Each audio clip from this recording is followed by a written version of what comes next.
And I'm going to share my screen because we are going to learn two new basic functions today. So I know that's very exciting.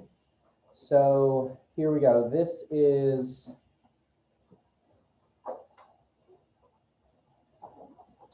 what we've got. So today we're going to begin section 5.1. Section 5.1 is all about the topic of rational functions and their graphs. In this first section, we are going to learn two new basic functions, and then we're going to apply our usual translations and stretching that we did way back in chapter 2 to these new functions. That is going to be the extent of section 5.1. I've got a bunch of examples for us to remind us of that. And then when we get to 5.2, there are some rational functions, when I tell you what that is, that we can boil them down to one of the basic functions, but that process is a little more complicated than just learning how to address the rational function. So what we're going to do first is we're going to start off with what the definition of a rational function is. So a function f of the form f of x equal to p of x in the top, q of x in the bottom. So a rational function is a fraction. So a function f of the form, here's the form where p of x and q of x are polynomials.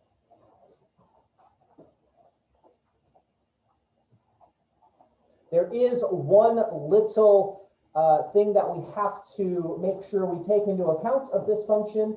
If you remember back in chapter 2 when we talked about operations of functions and we talked about the quotient function, we encountered the fact that my denominator can't be 0. Well, that's exactly true here. Basically, a rational function is just a quotient function where the top and the bottom are polynomials. So p of x and q of x are polynomials, and q of x is not equal to 0.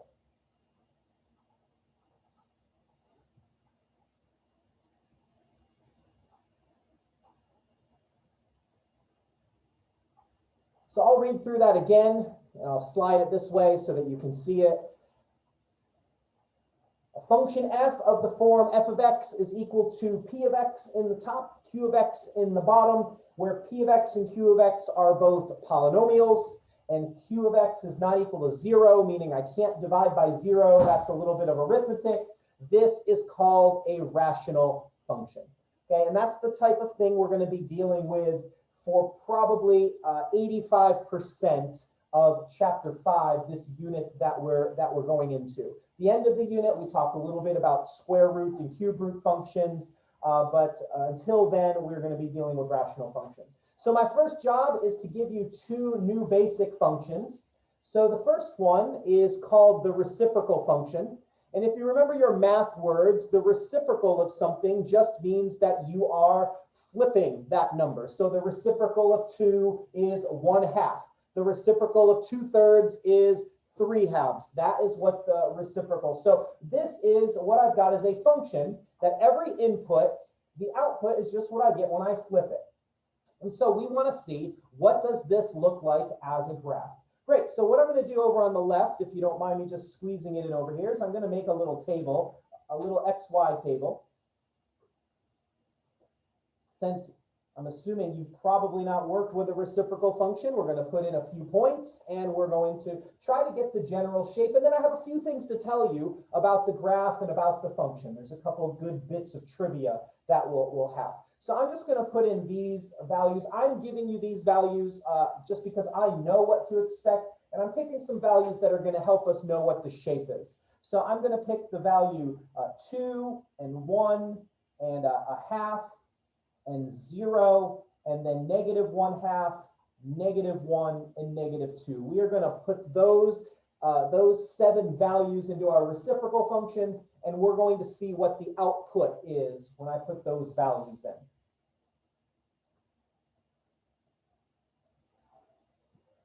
All right, so help me with the arithmetic here. When I put 2 into my reciprocal function, so f of 2, what am I going to get out as the output? 1/2. Okay, the reciprocal function just says flip it. Just put the value in the denominator, or if it's a fraction, we're going to flip it. So when I put 2 in, I get 1 in the top, 2 in the bottom, so that's just 1/2. Is everyone tracking with me where we got that value from? Please do not let questions go unasked. I am happy to answer in any way I can anything you ask. And you're helping your classmates, you're helping the people who will eventually watch this video when you ask questions. Okay, when I put 1 in for my function, what do I get as my output? 1/1, which is just 1. When I put a half in, what's 1/1? Meaning, what's the reciprocal of 1/2? So let me write this one down. I'm just going to move to the top to some scratch paper. So if my f of x is equal to 1/x, and I've just said, let's put 1/2 as my value in. So what I get is I get 1/1/2. What happens to that 2? Okay, what's the reciprocal of 1/2? 2. It flips. So the reciprocal of 1/2 is equal to 2/1, or just 2. The reciprocal function is just going to flip whatever you put into it. Okay, so when I come down here, the reciprocal of 1/2, what I get out is the value 2. How about 0? What do I get when I put 0 in? What's 1 divided by 0? Oh, you're giving me a math heart attack. 1 divided by 0 is not 0. Okay, 1 divided by 0 is undefined. Let me just tell you why, because I feel like I need to, since most of you were super confident that it was 0. If I come up here and I take the number 1 divided by 0, that means I'm taking 1 and I'm doing my little division, dividing by 0. So here's the question. What up here, when I multiply it by 0, gives me 1? What number? There is no number, because any number I put up here, I'm just going to put the word number. Any number I put up here, when I multiply by 0, what does it give me? 0. There is no way to finish that quotient, okay? Because anything I put at the top, multiplied by 0, gives me 0. I'm never going to reduce that 1 down to anything. That's why dividing a number by 0 is undefined. So, clearly now we have a limitation on our domain. I can't put in the value 0. We'll talk domain and range of this. If I forget to do the domain and range of this, please remind me. Audience participation is always welcome. So now let's go through the negative values. We go a little quicker here. When I do the reciprocal of -1/2, what do I get as the output? -2. When I do the reciprocal of -1, what do I get as the output? -1. And then when I do the reciprocal of -2, what is the output? -1/2. Fantastic. Okay, so now here I go. I'm going to go ahead and I'm going to plot these points, and we're going to see what we get. So when I go over 2 units, I go up and I have a half. So it looks like that. Nice dot right there, about halfway up. When I go over 1, I go up 1. So there's a dot right there. When I go over a half, so I'm just leaping here, not quite over to 1. When I go over a half, I go up 2. So I'm in between 0 and 1 in the x direction, and I go up to 2. Now don't connect those dots yet. We'll talk about that in just a minute. Let's go over to the other side and plot those points. So when I go back a half, I go down 2. So again, I'm between 0 and -1. Okay, so I'm not quite on either of those lines. I'm in between, and I go down 2. When I go back 1, I go down 1. And when I go back 2, I go down a half. Those, if I were you, if I was learning this, if this was my first day dealing with the reciprocal function, those would be the basic points I use. So now, just to tell you a little bit about this. First thing, when we, in a rational function, when I have an x value, an input, that I get an undefined output, what we do at that point is we put what's called a vertical asymptote. Okay, it's my second favorite math word to say. and I'm just going to put like a dotted line. I'm trying to make it visible to you. It's just a dotted line right here at the x value 0. This is called a vertical asymptote. It's also fun to spell. A-S-Y-M-P-T-O-T-E, in case you can't read my writing. It's vertical because it's vertical line, straight up and down. And here's a little note you can make to yourself about the vertical asymptote of this rational function and any rational function. A graph never goes through a vertical asymptote. It's like a barrier, it's a force field. A graph will never, ever, ever go through a vertical asymptote. So just a math word, it's a point of discontinuity. So fun to bring back one of our words from before. Now just think with me, because I don't want to muddy this up with too many points. But what's going to happen? Let's say we put in, instead of a half, let's say we got a little closer. What if I put in a third? What's the y value? What's the reciprocal going to be when I put in a third? 3. So it's going to go up another one. Let's have something even smaller, like 100, 1 over 100. So I'm really, really, really close to the y-axis there. What's the reciprocal of 1 over 100? 100. So you can see what's happening to this graph as we get closer and closer to that vertical asymptote is the graph is going to just keep going up, up, up, up like this. Now, I'm not going to go too far because I don't want you to get fooled and think it's ever going to go through that vertical asymptote. It's going to get infinitely close to the vertical asymptote, but it never goes through.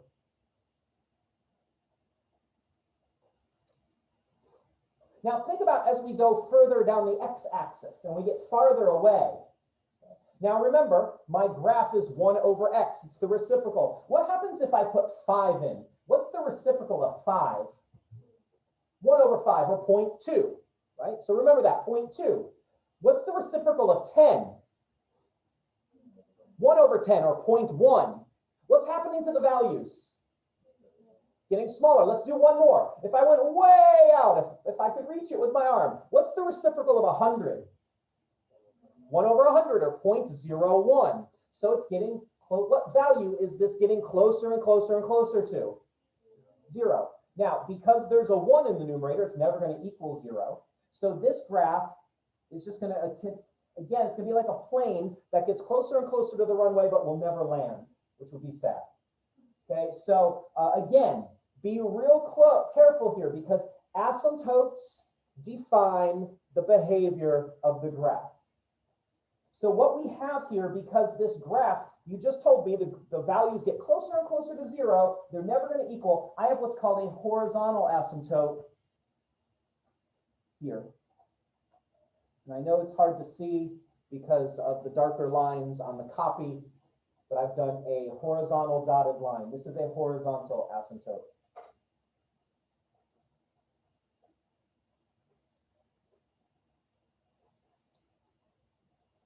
Now, graphs can go through horizontal asymptotes. We'll talk about when tomorrow, or not tomorrow, Wednesday. But what you need to know about the horizontal asymptote tells you what's happening far away from the origin. Okay? It's telling you what's happening a long way away. If you take pre-calculus, that's going to be something called a limit. Okay? If you've had a pre-calculus class or a calculus class. Something called, we're not talking about limits there, but you're visually seeing what a limit is. Okay, that graph is getting closer and closer and closer to 0, but it's never going to equal it. It's called a limit. It's a horizontal asymptote. So there's my graph right there. It's called actually a hyperbola. You don't need to know that, but all it does is in both directions, it gets closer and closer and closer to those asymptotes. The same thing is happening down below. As I put fractions that are closer and closer to the intercept, or excuse me, not the intercept, the vertical asymptote, the graph's going to go down farther and farther and farther. And I'm just going a little bit because, again, my pen has a thickness. I don't want you to think it ever touches that asymptote. And I'm going to do the same thing going backwards. That is the graph of the reciprocal function. Okay, and I did it in painstaking detail for you just because I want you to be super familiar.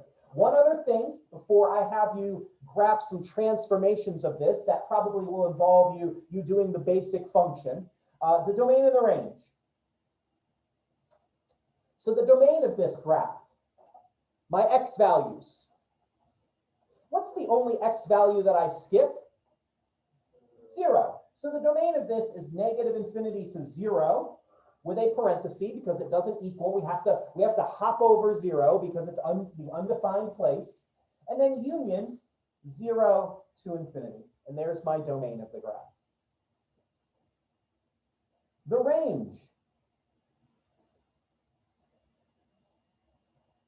Do I skip over a y value? Yeah, Caitlin says yes. What value do I skip over? 0 again, because since there's a 1 in the numerator of the fraction, I'm never going to get the value 0. Okay, you have 0 divided by something would be 0, but that's not happening here. So the range is going to be the same thing. Negative infinity to 0, union 0 to infinity. So here's what I would like you to do. Right next door to this is exercise 1. It's basically the reciprocal function. Then I put a +3 on the outside. Now, just for review's sake, what does the +3, since it's off to the side, what is that doing to my graph? Up 3. It's adding it to the y values. And if you're saying, how do I know that, Mr. Perkins? Let's just look into our future to exercise 2. Can you see the difference in the placement of this -4 versus the previous problem? What is this -4 attached to? The x. So that's going to be a left and a right. Okay, so that's the difference. So this one, it's 1 over x plus 3. So I'm going to give you a couple minutes. If you need to, which I'm guessing you probably do, if you need to reproduce the basic function in a lighter pencil, or if you have different colors, do that. And then you're going to take the whole thing plus 3.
If you're done with the graph, as it looks like some of you are, I'm hoping, write down what the domain and the range are as well.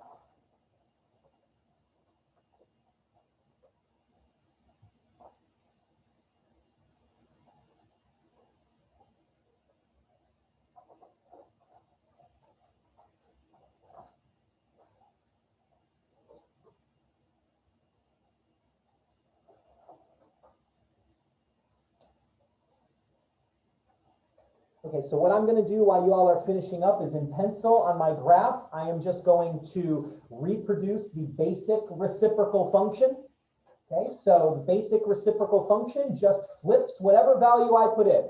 So if I put in the value 2, I get a half.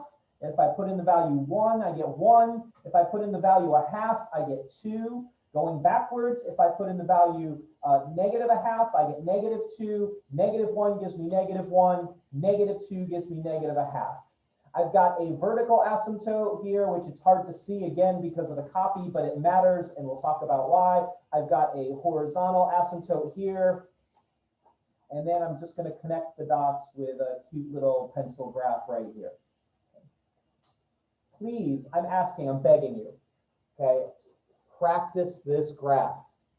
Okay, just like you've been doing the others. I want to be able to put a couple of simpler, remember, simple's not easy, but I want to put a couple simpler problems on the test with the full hope that you're going to get them 100% correct.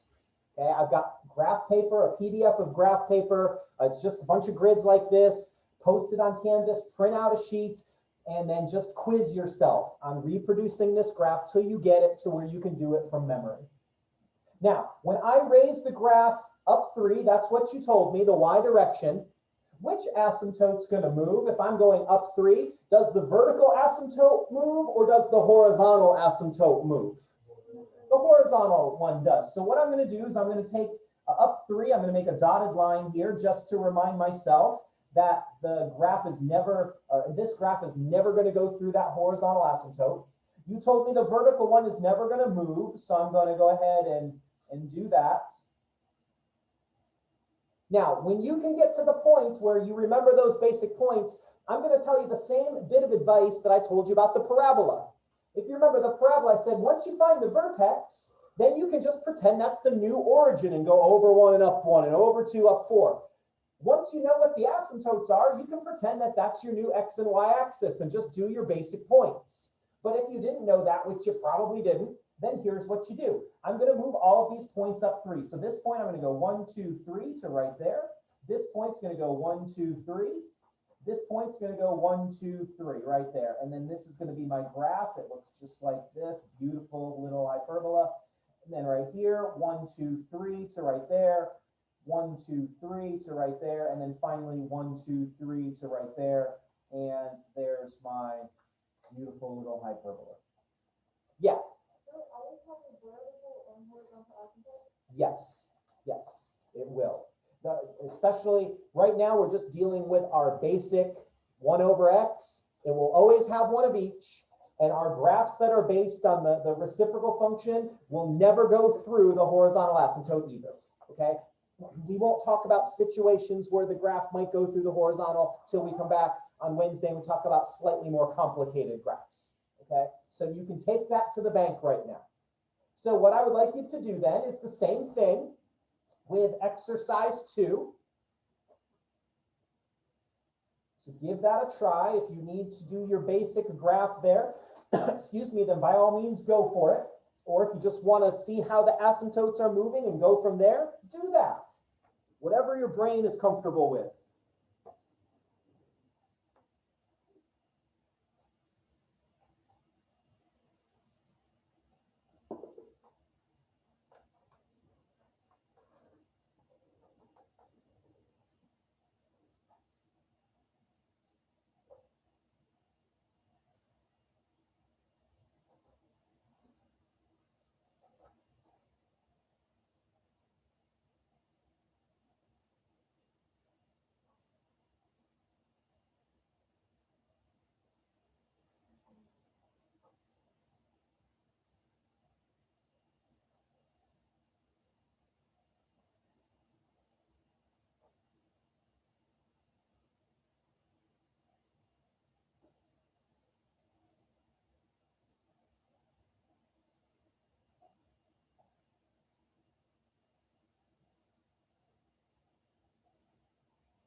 So with the x minus 4 in the bottom, drawing on our knowledge from 2 units ago, what happens to this basic graph because of that minus 4? Goes to the right 4 units. Okay, once again, as I mentioned earlier, since the minus 4 is attached to the x, that's how you know it's a left or right.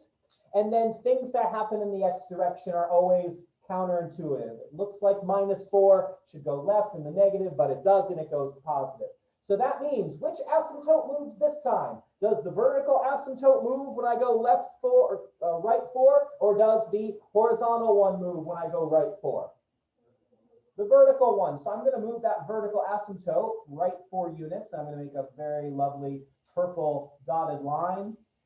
That's my force field. That's the line that my graph will never, ever, ever go through. No rational function does. The horizontal one has not changed because we've not moved the graph up or down at all. So again, you have options here. That can be your new origin, your new x and y axis, and now you can just do your basic points from there.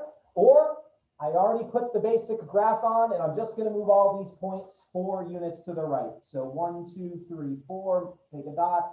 1, 2, 3, 4, make a dot. And then 1, 2, 3, 4, make a dot. There's the upper half of the graph. And then the same thing, 1, 2, 3, 4, make a dot. 1, 2, 3, 4, make another dot. And last but not least, 1, 2, 3, 4, make a dot right there. And boom, there's my graph. Each of those are just one translation. So they're as simple of a transformation as I can make. Does anyone have a question so far about what's going on? All right, well then the next graph, the next exercise, doesn't have any stretching or shrinking, but it has 2 translations. It has one in the x and one in the y. So give it a try. Give it your best effort.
Excuse me.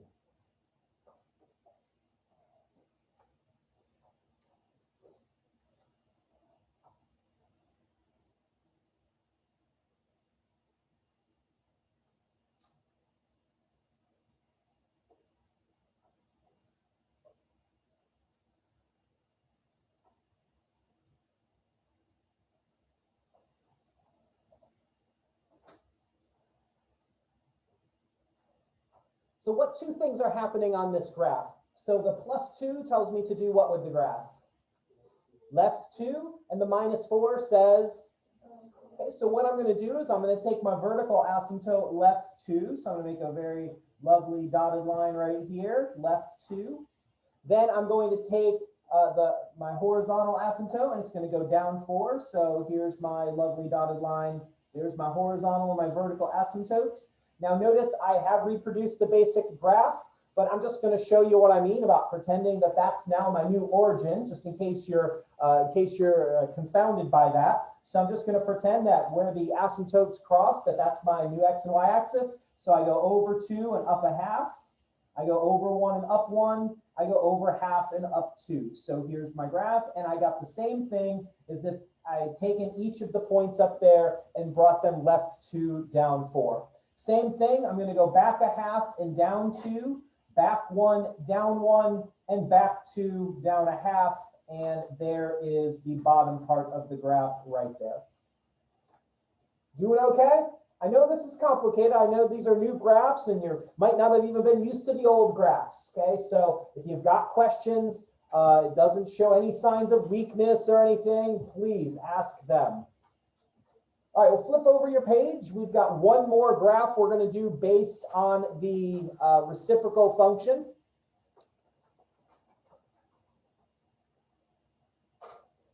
So exercise 4. So notice I've got a -2 in the top. Before you get going, is that a left or a right or up or down kind of -2? No, what is that -2 telling me to do? It's the negative is a reflection, and the 2 tells me to multiply all what values? What values am I multiplying by -2? My y values. Yeah, that's basically, I could rewrite this if this helps you understand. I could rewrite this as -2 times 1 over x. Okay, so it's -2 times my basic function.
Right, so since this is a stretching and a reflection, and there's no translations, my x and my y, my vertical and my horizontal asymptotes are not affected at all. So I'm just going to make my dotted lines here for there's my vertical, and then here's my horizontal asymptote. So that reminds me what the behavior of the graph is going to be.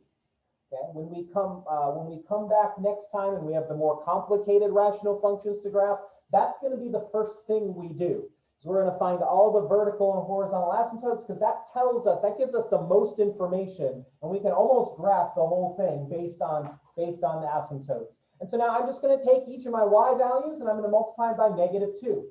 So this y value is a half. And if you've got a calculator, don't be shy using it. So it's 0.5. So a half times -2 is -1. So I'm going to put a point at -1.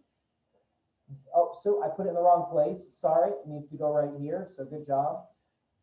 This is the y value 1. When I multiply 1 by -2, it becomes -2. So I put a dot right here. And this is the y value 2. When I multiply the y value 2 by -2, I get -4. So it goes right here. So you can see it stretched. And there's my graph. That mess of a blob right there, that is my mistake. That's not actually on the graph. My apologies. Then on the other side, this is -2. So when I multiply -2 by -2, I get +4. So that is my reflection. This is -1. When I multiply that by -2, I get +2. And then this is -0.5, and -0.5 times -2 is +1. And so here's my graph on the top, and it just looks like a nice J, and it would continue to go in for a landing on the x-intercept if you extend it, but don't go so far as you're going to intersect the axis. Yes, question. So it can cross the horizontal asymptote, just not the vertical. Right, but these graphs will not. Okay, so if you have done, let me just show you a couple, here are a couple common graphing mistakes I see on tests to please avoid. So if you're graphing just the basic function, here is one thing to avoid. Don't get sloppy with your graph and go, oh, okay, it doesn't really matter anyway, and I'm just going to draw it. It does not cross the horizontal asymptote. We were clear on that. That's mistake number 1. But then mistake number 2 is then to get really scared of the horizontal asymptote and say, oh, okay, then I'm gonna draw it like this. It doesn't curve back on itself like that. Okay, it gets closer and closer, and that's what I mean by don't overdraw it. Okay, don't draw it so much that you're like, oh no, I'm getting really close to the axis. I need to go through it. Just tell me the shape. We're just doing a cute little sketch here. It doesn't need to be absolutely perfect. One other thing that I want to point out. So here are my basic points on the graph. They look about like this. So sometimes I get students that, because they want to make sure that I see that they kind of know the shape, they'll kind of do like this. They'll just kind of like they're tracing real close to the X and Y axis. That's not the graph either. Okay, so just use the basic points, draw like a little sloped J or whatever you want to call it, and you'll be perfect. Okay, so great question. One other thing I want to do before we go to the second of our new basic graphs, we're going to do that in a minute, but I forgot to do the domain and the range. I mentioned it earlier. In fact, for exercise 1, while many of you were finished, I said, please write down the domain and the range. So this, to refresh your memory about exercise 1, this is the one that everything moved up 3. So since nothing moved left or right, and you can see this by the drawing that hopefully you have, my domain is going to stay -infinity to 0. But what is going to change is the range, because you can see that value that the graph gets close to, that value of the horizontal asymptote has moved up 3 units. So that means my range is -infinity to, how far up do I go? To 3. Union 3 to infinity. So I'm not going to have you do all of them, but there is one that's more interesting than the others as far as the domain and the range is concerned. So just real quick, take a moment and write down the domain and the range of exercise 3.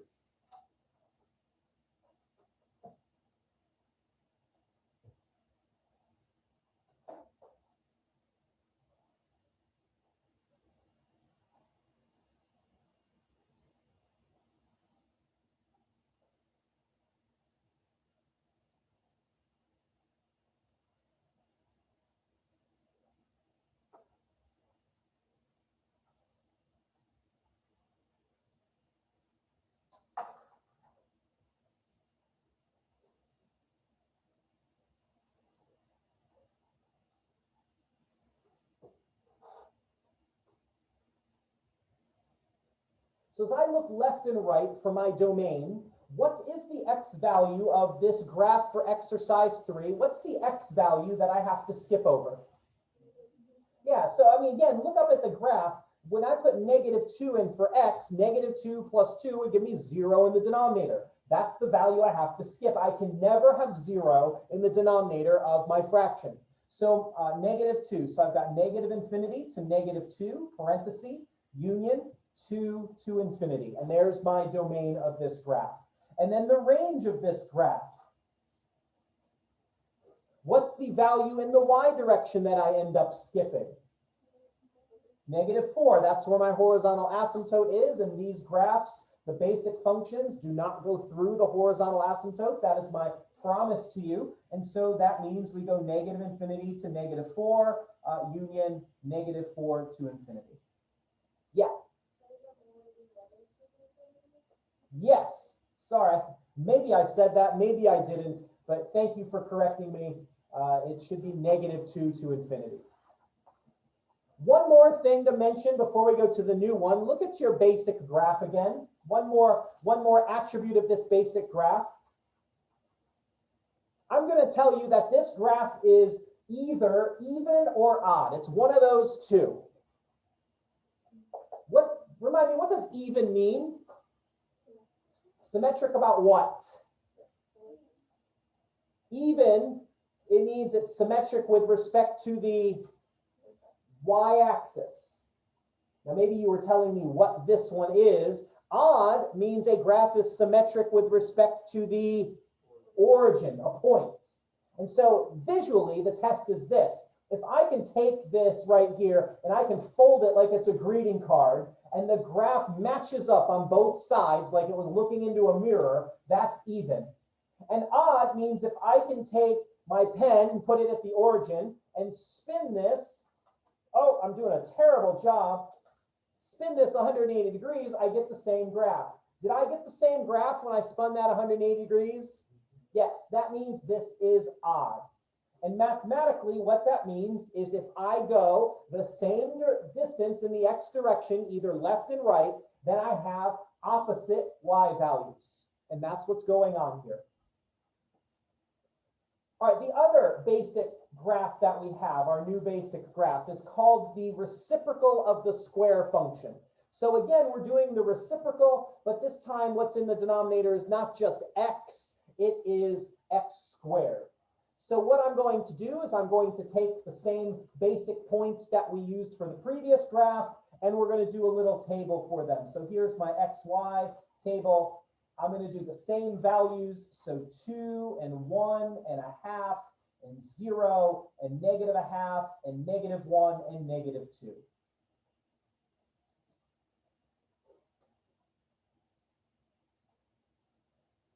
So help me out. We're doing two things. It's the reciprocal of the square function. We're squaring whatever number we put in, and we're doing the reciprocal of it. Okay, both of those things are happening. So when I put 2 into my 1 over x squared, what is the output?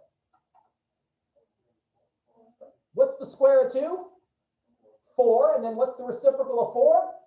1/4. Yes, exactly. So if you said 1/4 straight away, you did exactly right. I just want to make sure everybody is getting to the same destination. How about when I put 1 in? When I put 1 in for x, what's 1 over 1 squared? What do I get as my output? Exactly, 1. That was fun. A half. Okay. What do I get when I square a half? A half times a half is... We really don't like fractions, I know. A half times a half. Remember, multiplication of fractions should be the easiest and most fun operation. You just go tops and bottoms. So when I square a half, the top is 1 times 1 or 1, and the bottom is 2 times 2 or 4. So that's what I get when I square a half. Then I take the reciprocal. And what's the reciprocal of 1/4? 4. Perfect. So yes, a couple of you said 4 straight away. I heard you. I was not ignoring you. I just want to make sure we're all getting to the same destination. 0. Undefined. You cannot have 0 in the denominator of a fraction. So again, I'm going to have a vertical asymptote at 0. Now the next values are going to be very similar. What do I get when I square -0.5? A negative times a negative is positive 1/4, and then the reciprocal becomes 4. When I plug in -1, what's the output of my reciprocal squared? 1 again. And then when I put -2, what's the output of the reciprocal squared? 1/4 again. So I'm going to put a vertical asymptote here at the value x equal to 0 because we saw that it was undefined. And now I'm going to plot my points. When I go over 2, I go up 1/4, so just a smidge.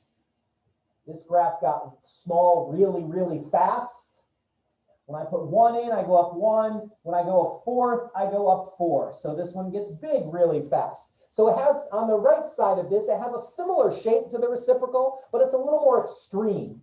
It's getting bigger the closer you get to the vertical asymptote faster, and it's diving down toward a horizontal asymptote faster because we're squaring the things that we put in. So I'm going to make a little horizontal asymptote here as well. And then here is the right half of the graph. So I'm not going to go too far with it because it's getting so close to the asymptote. On the other side, notice here's a really big difference from the reciprocal is all of these outputs are positive because I was squaring. So when I go back 1/2, I go up 4. When I go back 1, I go up 1. When I go back 2, I go up 1/4. So we can see, oh, look at that. It's above the axis. Again, it's going to get bigger and bigger as it gets closer and closer to that vertical asymptote. And then it's never going to touch that horizontal asymptote. Because whatever value I put in for x,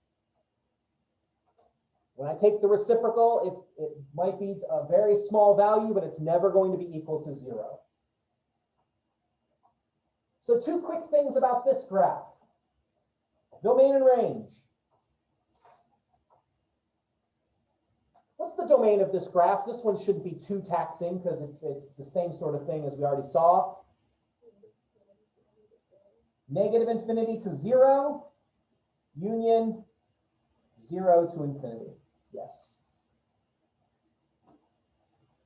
Now the range is different because I don't have any graph down here below the x-axis. So what's the lower bound of the range? 0. And then the upper bound of the range is going to be infinity. I have to let everybody know that the graph is never going to equal the y value 0. It gets closer and closer. It's a whisper away, but it never touches it. So I put a parenthesis there and a parenthesis at infinity. There's the range of that graph. So here's what I would like you to do again. You've got to get familiar with this. It's the basic graph for the day. There's no new basic graphs in this unit after these 2. Okay, the next unit will have a couple more. But this is getting used to these. You'll have the whole unit to do it. So what I would like you to do is exercise 5 gives us 1/x², gives us our basic graph -5. And once you've done that, do the domain and the range, please.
So what is the -5 that is associated with this graph going to do? Moves the whole thing down 5. So I'm going to take that horizontal asymptote and I'm going to move it down 5. So there it is. My graph is not moved left or right at all. So the vertical asymptote is going to stay steady right here as the y-axis. And again, if you did the basic graph and now you're dropping everything down, I'm just going to use this as my new x and y axis. So I know that when I go over 2, I go up a fourth, over 1, up 1, over a fourth, up 4. And so this is the right side of the graph right here. And then on the left side of the graph, when I go back a half, I go up 4, back 1, up 1, and back 2, a fourth. And here is this side of the graph right there. Drops the whole thing down 5 units. All right, one more, and then we're done with this section, and we're going to do the little smidge of the next section that I wanted to do. 2 things are happening to this graph. I've got a negative in front of the 1 over x squared, and then plus 3. So remember, when you have multiplying and when you have adding, we always do the multiplying first. So if you need to do separate graphs, that is fantastic. You'll do the negative first, and whatever that is doing to the graph.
Yes. Do you want to do the domain and range for this one too, or? Yes, and I'm going to go back. I totally forgot because I am absent-minded. Yes, please do the domain and the range, and we'll go back and do the domain and the range of the previous problem. I know I asked you to do that.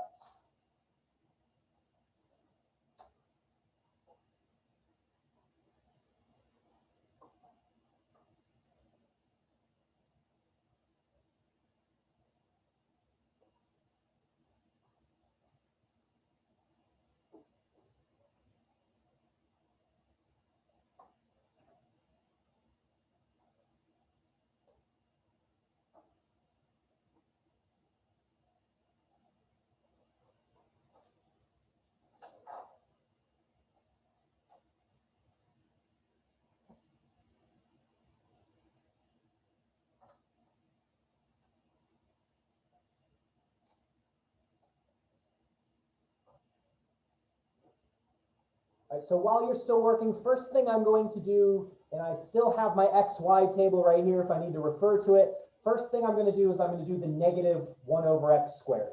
Okay, I'm going to make the whole thing negative. That's a reflection. So I go over 2, and then instead of going up a fourth, I go down a fourth. And going over 1, instead of going up 1, I go down 1.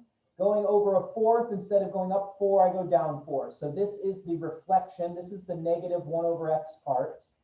And then the other side, same thing, back a fourth, down 4, back 1, down 1, and then back 2, down a fourth. And so here's my other part. So I'm just doing the multiplication first, nice and light, so that I can see it. Now this plus 3, that is part of this, that says take that graph right there that you've reflected and move the whole thing up 3. So first thing I'm going to do is I'm moving my horizontal asymptote, that's up 3. I've not done anything left or right, so the vertical asymptote stays right where it is. And then I'm going to move all these points up 3. So 1, 2, 3, boom, 1, 2, 3, and then 1, 2, 3. And then here's the right side of the graph. Same thing on the left side, 1, 2, 3 up, 1, 2, 3, and then 1, 2, 3. And there is my other side of the graph. I asked for the domain and the range of both of these graphs. So let's do exercise 6 first. The domain, I've not done anything to this graph in the left or the right direction. So the domain stays the way it is, negative infinity to 0, union 0 to infinity. You can see that vertical asymptote has not moved. The range is much different on this one. What's the lower bound of the y values on this graph?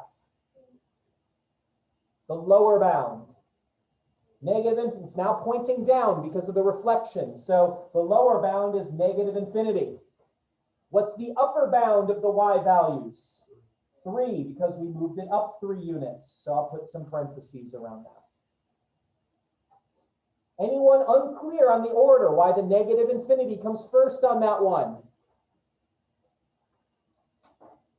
All right, now I'm going to go back to the previous exercise that I forgot to do the domain. And so domain and range. So the domain of this, again, we've not done anything left or right on this one. So it's negative infinity to 0, union 0 to infinity. And then this one, the range, what's the lower bound of the y values? Negative 5, because we moved that graph down 5. What's the upper bound of the y values? Thank you. Somebody mumbled it. I love it. Infinity. There it is.